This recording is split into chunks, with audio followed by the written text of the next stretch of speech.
campsite way down there. Up ahead is a 4,000-foot climb at the beginning of the trail, followed by a day of traversing an eroded riverbank with opaque water and dilapidated trails. Oh, and then end the stretch with a 25-mile, 16.5-hour hike in the rain and dark. Sure, that sounds like a lot of fun.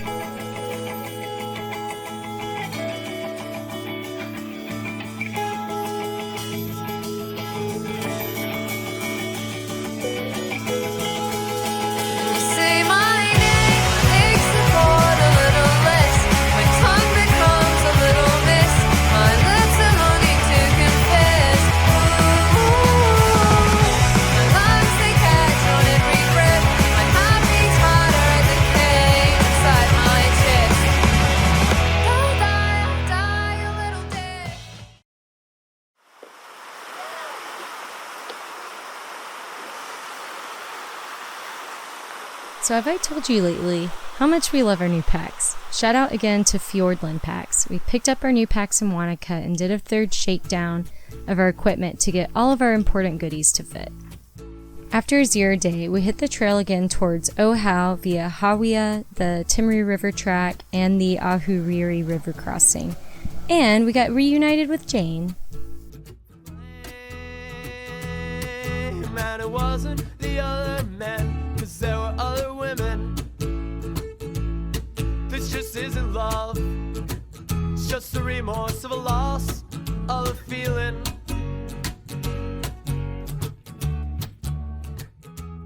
So we hiked from Wanaka today to Lake Hāwea, and we're at a campsite. And this is our spot for 43 New Zealand dollars in a tent. Pretty good views.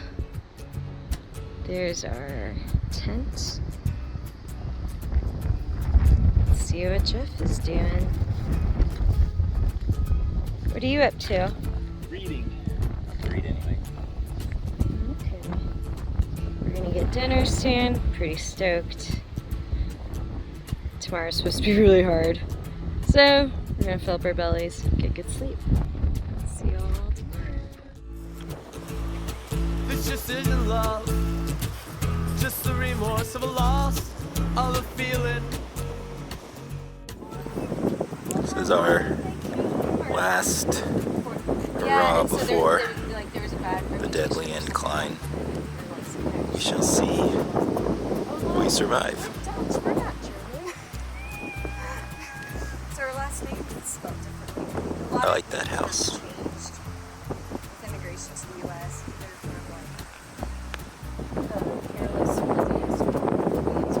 We go that way, and then we go up.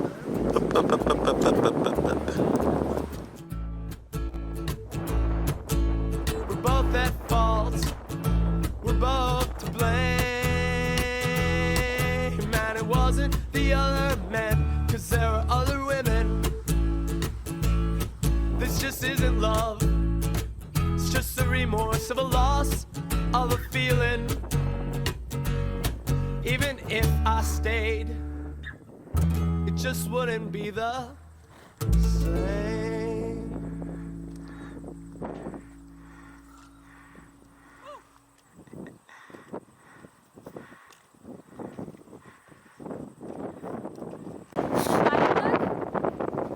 Going through it is good. So that doesn't mean you're bad at it. You made it up here. That's pretty good. I was at one point, I heard hikers talking, and I saw 3 bodies, Tosh and 2 others, and I was like, oh, are we already by Jeff and Jane? It was like 2 other for Sofas, and I was like, nope, and I just didn't. Sarah gives me flack for this, but I prefer simple meals with enough calories to get me through these long days. To this point, I had eaten tuna wraps every single day for lunch. Post-trail, I have not had any tuna other than sushi. Quit these pretentious things and just punch the clock.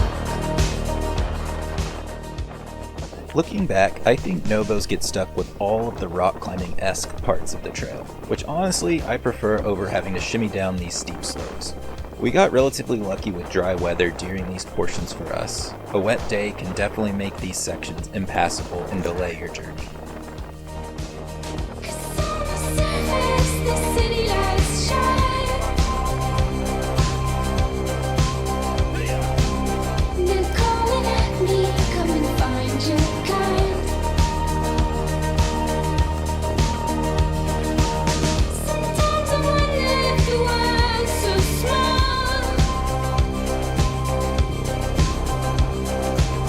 that we can never get away from the sprawl.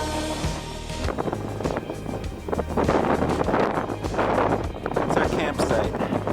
Way down there on the other side of the lake. That's Lake Wanaka. Way over there. And this is my lovely wife, who I dearly cherish. How's today going? I wish I could drink a limeade and ice cream. We have saunas up here. Spent the night in the Pakatui hut and made new friends with a couple of non-TA folks who spoiled us with news from the outside world and wine. It was here that we started to notice the difference between, quote, normal hikers and thru-hikers. Normal hikers seem to have such a positive vibe about them and are like a ray of sunshine. There was also a section hiker of the TA who was wrapping up his remaining sections and gave us tips for lunches. It's always special when we meet TA hikers who are almost done. That day is the epitome of an ideal hard day. We had switchbacks going up the 900-meter ascent. It was dry and sunny, and we got to the hut well before dinner to get settled and relax. We had amazing company and restful sleep. Most hard days are not like this, so we cherish that day with switchbacks and a well-marked trail. That night was the coldest night thus far. A cold front rolled through, which brought freezing rain and even a little bit of snow. It was time for our cold weather gear to make their debut.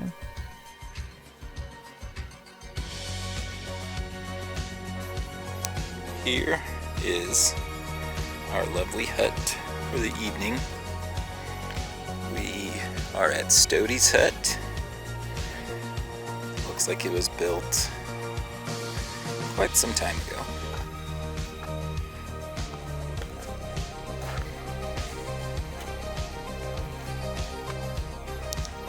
Let's see if I can get this adjusted for the inside. Pretty dark in here.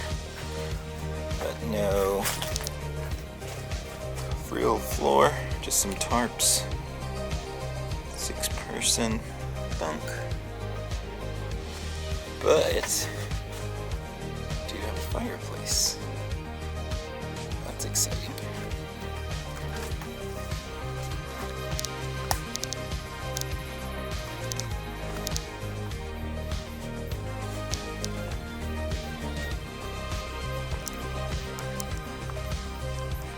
Here we have our lovely ladies sunbathing. It's the TA version of sunbathing. Finding the warmest spot.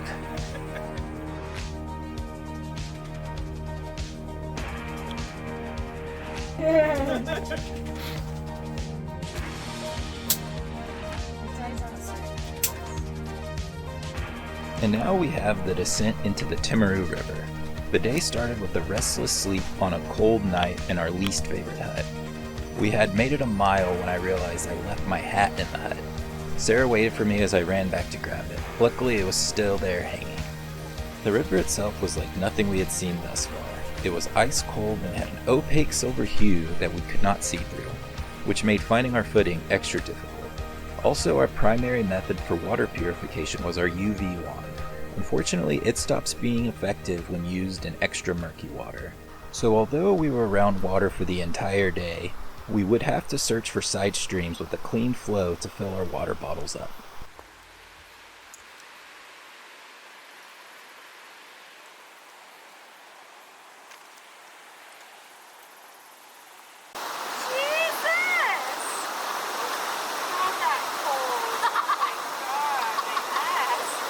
While hiking through the riverbed, you are given the choice of hiking through the water or along a washed-out trail that goes up and down the riverbank. Emphasis on the up and down. We decided to primarily stick to the trail, but would wade through the water when we could tell the trail was an obvious pud. One little stretch of the trail, we realized the water route wasn't a great option and decided to get back on the trail. I thought I had found a clear way out of the bank that required a bit of scrambling. I had made it about 5 feet out of the riverbed when I reached for what I thought was a root for a handhold. Nope, it was a stick. I had already committed all my weight and momentum for the handhold and panically reached for another root. Nope, stick. Then I fell ass first back down to the river. I landed on a nice, soft, extra pointy rock, then backward somersaulted into 3-foot deep water. My entire pack was submerged, camera and all. I dropped a pole, and most terribly hurt my pride. I got back on my feet, and luckily Sarah grabbed my hiking pole.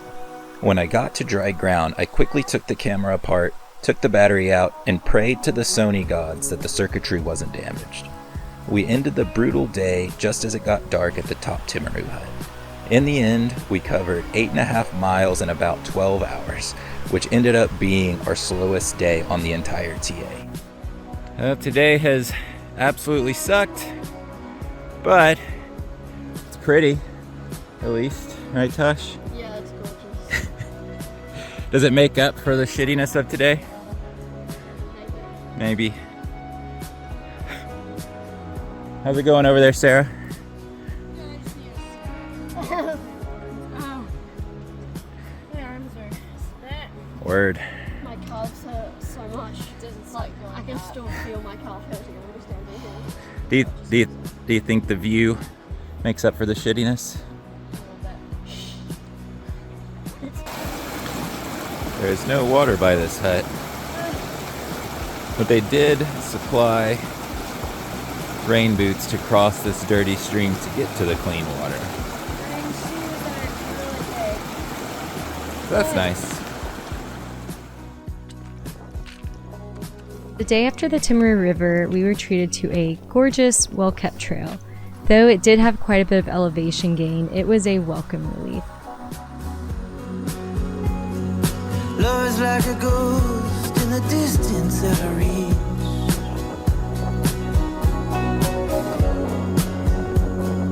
Travel through the night, 'cause there is no fear. Alone but right behind, till I watch you disappear. I'm moving through the dark of a long black night. Just moving. This is our lodging for the night, known as the Tin Hut. That's a 3-walled outhouse over there. So you can just deduce how much fun that is. Oh, we have a nice little stream. I like it so far.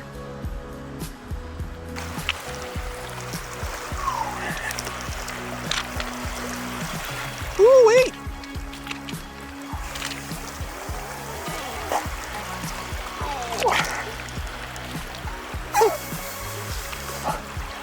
Definitely a shock to the system.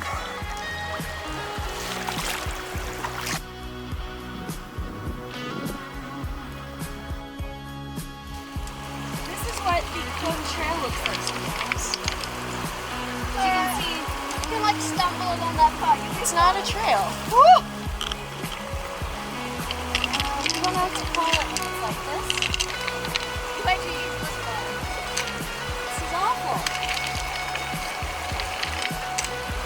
And we're choosing to do this.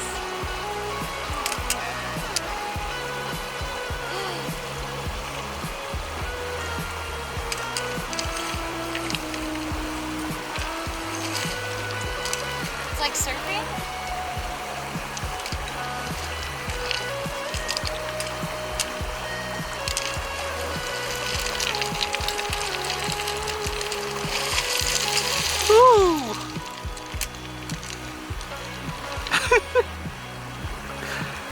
I mean, it's funny, but it's not funny. Fuck this trail.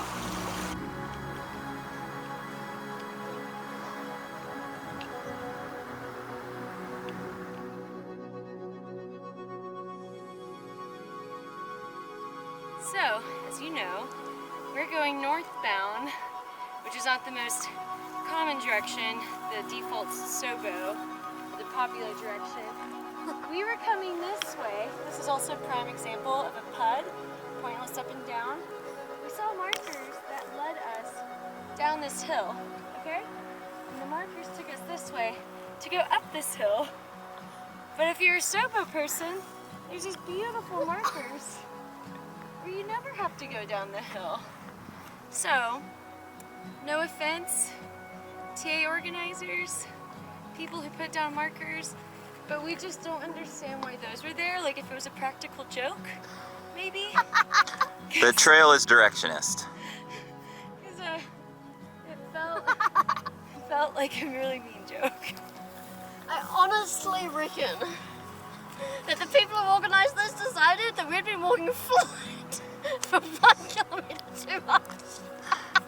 And they had to put more hills in because otherwise we would have blown up or something. We had to hit our quota of up and downs. It has to be at least 1 or 2 hills every single kilometre or something bad's gonna happen. We need to make them go down and back up.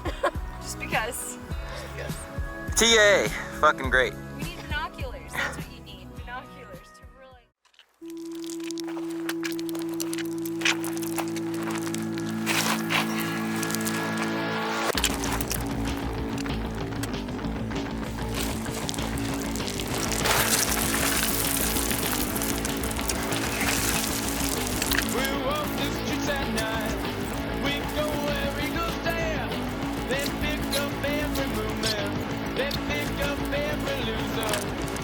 At least if we fall now, it wouldn't be as far.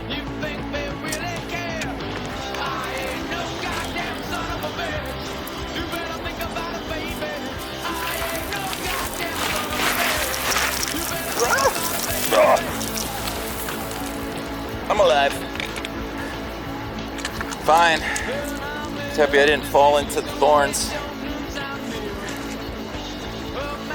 Getting up will be interesting.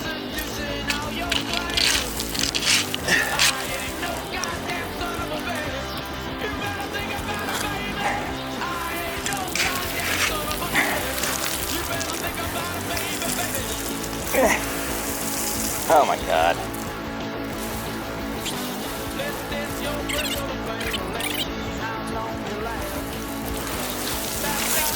Oh, this hurts.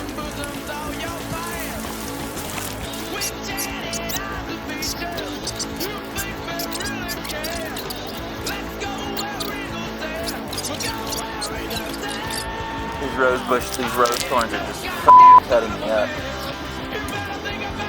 Here, can you use my stick? I don't know if you can reach or not. Ugh.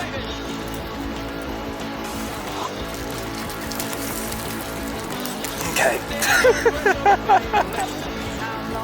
Some shears. I do have a saw. I'm just gonna cut myself.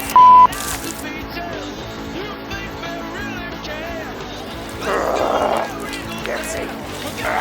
Mother.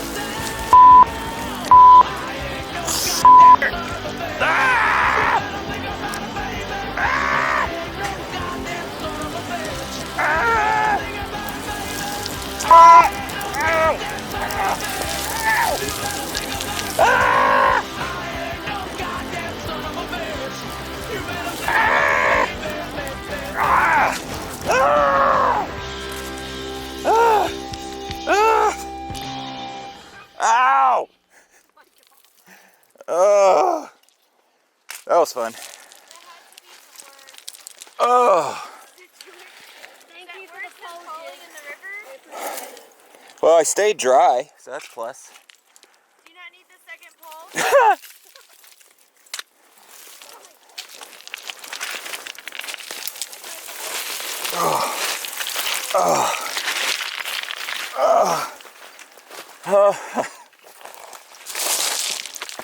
I was like, I'll fucking just slide down as long as I'm away from these plants.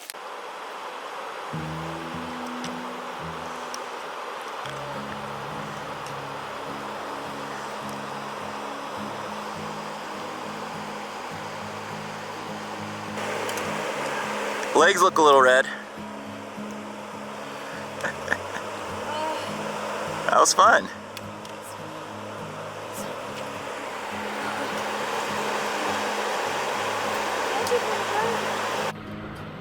Looks okay. Yeah, she's just knee height right now. You video. Uh-huh.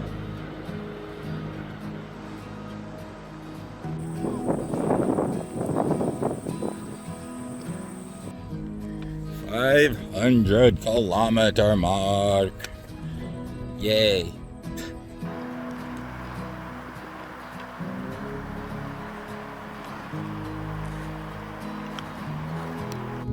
We've made it to the top. And we got a great downhill, just a 5-mile downhill. Oh, No big deal. it's been a rough day. We're on hour 11 of hiking, 18 miles. There's a nice little stone thing, Get marker. those views there. Oh yeah, I guess our audience wants to see the views of Tosh. Tosh posh, I like that. And Whew. yeah, can't really see anything. It's great. Oh man. Let's get going. Why were we pushing so hard this day, you may ask? We heard through the grapevine that a big storm was rolling in that night, and the hut we were planning on staying in was pretty dilapidated. On top of all of that, there was an excellent lodge waiting for us in Ohau that served legendary nachos. So we made the decision to push through and do a little night hiking.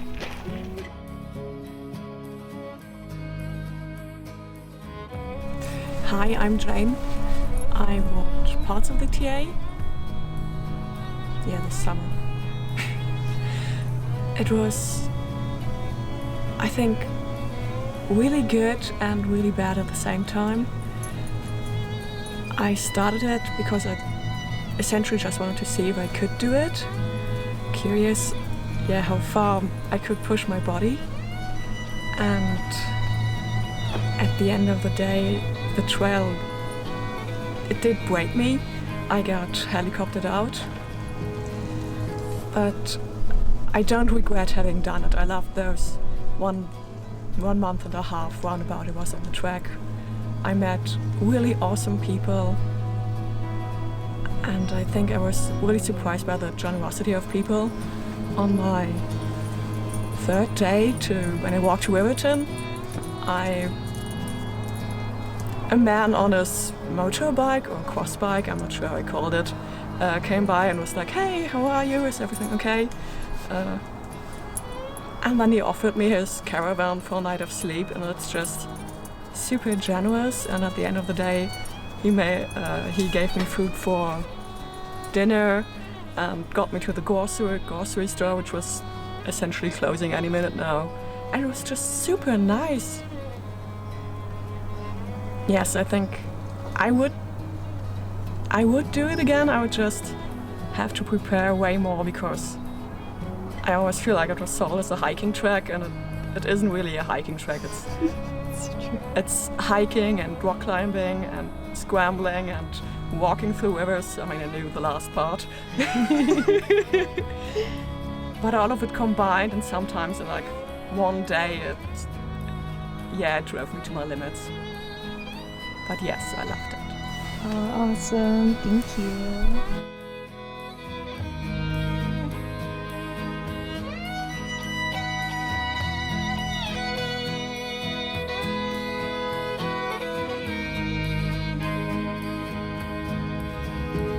Just waiting for a 90-mile water wall to take me out of your